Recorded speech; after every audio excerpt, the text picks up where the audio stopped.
Hello दोस्तों, आज मैं आपके समक्ष एक नए विषय के साथ ये रिटायरमेंट के बारे में अपने विचार आप लोगों के समझ साझा करना चाहता हूँ। दोस्तों, किसी भी सरकारी कर्मचारी की सेवानिवृत्ति अभूतपूर्व क्षण होता है। मुझे ये पता नहीं है कि जब पूरा स्टाफ अपने सरकारी कर्मचारी को विदाई देता है तो अन्य कर्मचारी या स्वयं सेवानिवृत्त व्यक्ति कैसा महसूस करता है। आजकल एक फैशन अंग्रेजी मानसिकता से त्रस्त लोगों ने चलाया है कि हर बात पर शुभकामनाएं दो। ठीक है, कुछ खुशी के अवसर जैसे पुत्र जन्म, विवाह, नए गृह प्रवेश, नई नौकरी पाने पर आदि पर शुभकामना देना उचित लगता है। ये ऐसे क्षण हैं जो जिंदगी में खुशियाँ भर देती, परंतु सेवानिवृत्त शब्द यानी रिटायरमेंट शब्द मेरी नज़र में एक दुखद क्षण है। चाहे सरकारी नौकरी हो या प्राइवेट, उसमें काम करने वाले कर्मचारी के लिए उसका स्टाफ ही एक परिवार की तरह होता है, जिनसे मिलकर वह अपने सुख दुख के अनुभव साझा करता है। कुछ मतलबी लोग उस कर्मचारी या ऑफिसर से इसलिए जुड़ते हैं कि फला व्यक्ति कुर्सी पर है और बड़े काम का आदमी है। ऐसे स्वार्थी लोग सरकारी कर्मचारी की सेवानिवृत्ति के बाद ऐसे गायब हो जाते हैं जैसे गधे के सिर पर सींग। कुछ चुनिंदा लोग जो कुर्सी की वजह से नहीं बल्कि आपसी विचारों की मिलने से दोस्त बन जाते हैं, वही रिटायरमेंट के बाद भी जुड़े रहते हैं। बाकी मतलबी लोग पद से हटते यानी जैसे पद से आप हटे दूरी बना लेते हैं।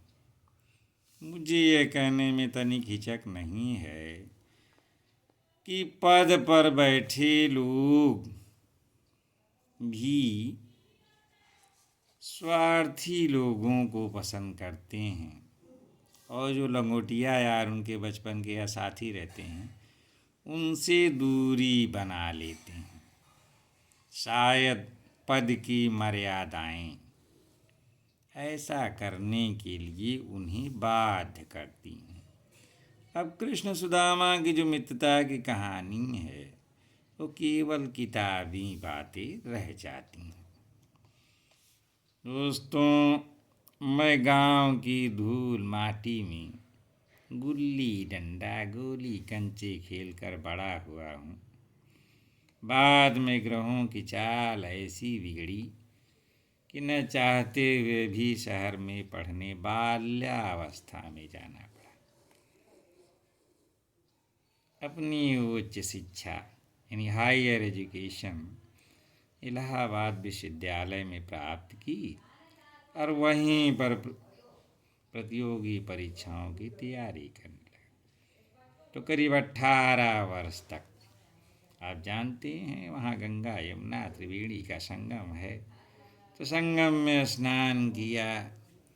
प्रयागराज, अब वर्तमान में उसका नाम इलाहाबाद प्रयागराज हो गया, उसमें इलाहाबाद ही हुआ करता था कि गलियों में खूब घूमा, प्रतियोगी छात्रों के बीच जीवन बितना। ऑफिसर बनने का तो जैसे भूत सवार था, यानी जैसे भूत सवार था होता है ना, पागल सा हो जाता। छोटे जो सरकारी पद थे यानी 3rd ग्रेड की, समझ में आता है क्लास 3 की सर्विस या 4th, ऐसे पद तो बौने लगते थे।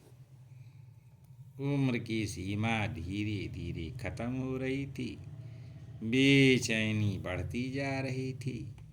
और जो परिवार के वाले तो नहीं, लेकिन परिवार से इतर लोग हैं, निबारी लोग, उनके जो व्यंग बाण हैं वो सीने को घायल, पर हार अंत तक नहीं मानी। उत्तर प्रदेश लोकसभा आयोग के सिविल जज जूनियर डिवीजन के इंटरव्यू यानी साक्षात्कार में शामिल हुआ, पर तकनीकी कारणों से दुनिया बदल गई। परिणाम विपरीत होने पर खूब रोया, अब जिंदगी कैसे चलेगी। दोस्तों, पहले मैं घोर कर्मवादी था, यानी मेरा अपना मानना था कर्मण्येवाधिकारस्ते मा फलेषु कदाचन, जो कर्म करेगा तो फल उसका अच्छा ही होगा। भाग्यवादियों पर हंसता था। हाँ, लोगों की देखा देखी ईश्वर में विश्वास करता था, परंतु पूर्ण आस्था नहीं थी। थक हार करके, यानी जब चैन नहीं हुआ तो अपने मूल जिले में आना पड़ा। अब मरता क्या न करता, स्वभाव के विपरीत पेशे से जुड़ना पड़ा। दोस्तों, प्रोफाइल खंगालने की ज़रूरत नहीं है। मेरी स्वरचित कविता से आप स्वयं अनुमान लगा लेंगे कि मैं हकीकत में किस पेशे से जुड़ा हुआ। आइए देखते हैं मेरी स्वरचित कविता। कि संगम तीरे पढ़कर मैंने अफसर बनने के सपने देखे थे। सोचा था बड़ा साहब बन कर के शान से चलूँगा धीरे धीरे। निर्मम वक्त का पहिया घूमा, आ गया ऊंट पहाड़ के नीचे। अब स्वयं को साहब कहता रहता, खड़ा रहता डायस के नीचे। ये अब मेरी स्वरचित रचना। अब आप समझ गए होंगे कि मैं किस पेशे से जुड़ा हूँ।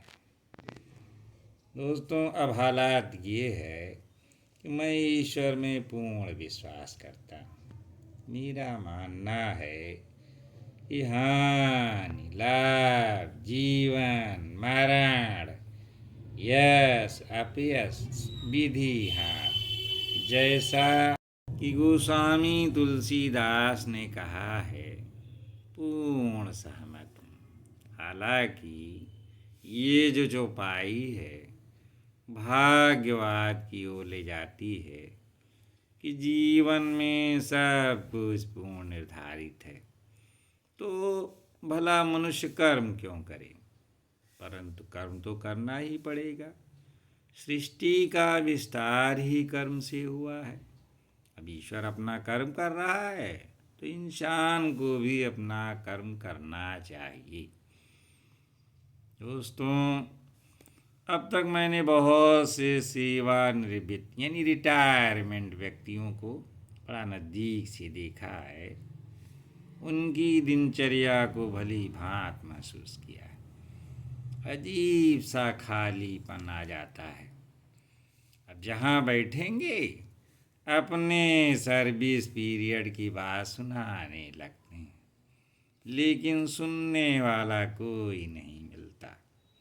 समय बिताना मुश्किल हो जाता है।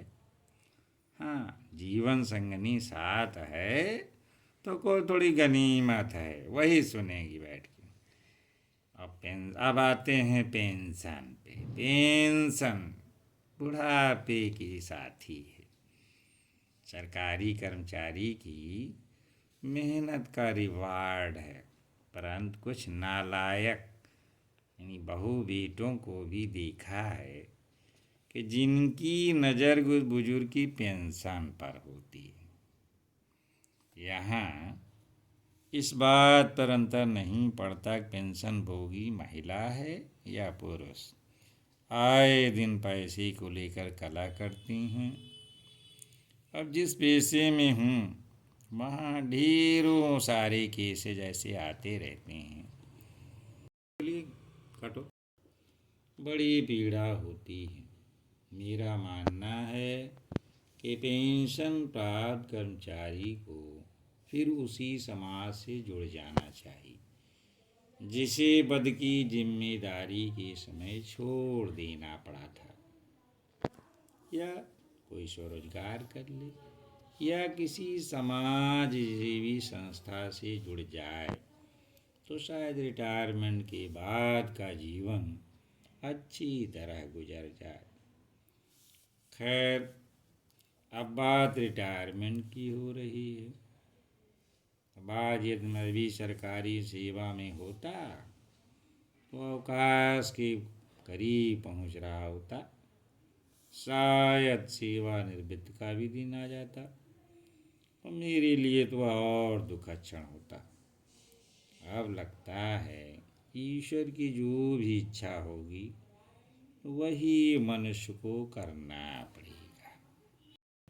अब आप बताइए कि रिटायरमेंट के बाद कर्मचारी को बधाई दी जाए या किसी अन्य तरह से अपना भाव व्यक्त किया जाए, वह कौन सा शब्द है? सेवानिवृत्त कर्मचारी विदाई के समय मुंह से दूसरों के सुने तो खुश हो जाए कि वही अंग्रेजियत वाला शब्द हैप्पी रिटायरमेंट। धन्यवाद दोस्तों। ये रिटायरमेंट में जो मैंने अपने विचार साझा किए हैं वो आपको कैसा लगता है? अगर अच्छा लगता है या विचारों से सहमति असहमति दोनों हो सकती है तो उसको लाइक कमेंट करके अपने विचारों को प्रकट कर सकते हैं। धन्यवाद।